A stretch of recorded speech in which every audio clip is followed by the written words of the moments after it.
let's turn to the question of whether to rebiopsy.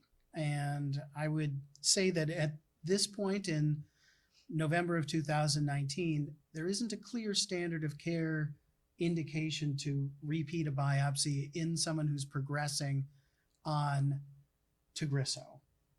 If they started on at first line, you're not looking for T790M, but there's potentially things to find. Do you definitely favor doing a repeat biopsy, and particularly if there's a patient who's not in an academic center, who's out in the world and may not have access to clinical trials?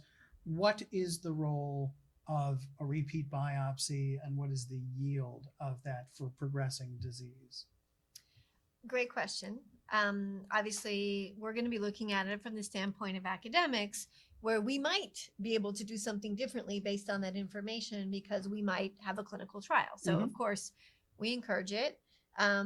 We will sometimes try the blood-based liquid biopsies to see if we can find evidence of another mutation in EGFR, such as the C797S, or whether we're going to find something in MET or maybe a bypass pathway. So there's reports of BRAF mutations and ALK translocations. These things can be seen.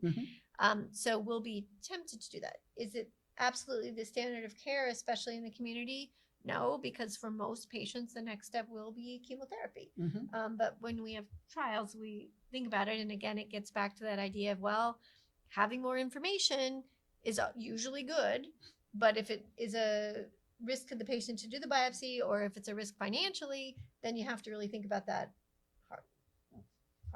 more difficultly. So.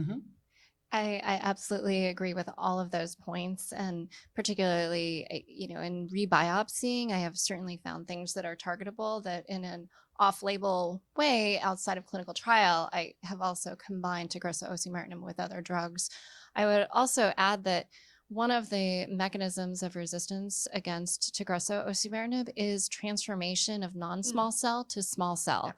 And that occurs upwards of 10% of the time, and that is treated differently. And so it is really important to know that you're dealing with that. And in clinic, I've definitely seen that. And I've also seen transformation of adenocarcinoma to squamous cell carcinoma as well. And so if we're going to be considering a switch to a chemotherapy regimen, those are really informative pieces of information to have. I think this fits in the scenario of, if you're not looking, you don't know what you're going to find. And we haven't done that much looking to characterize all of the things that can happen with the evolutionary selective pressure of a cancer progressing on Tagrisso. So all of the molecular effects, and absolutely, importantly, small cell transformation, which, as you mentioned, can occur in 5, 10, 15% of cases, is not something we're going to pick up from a blood test either. That's a tissue test.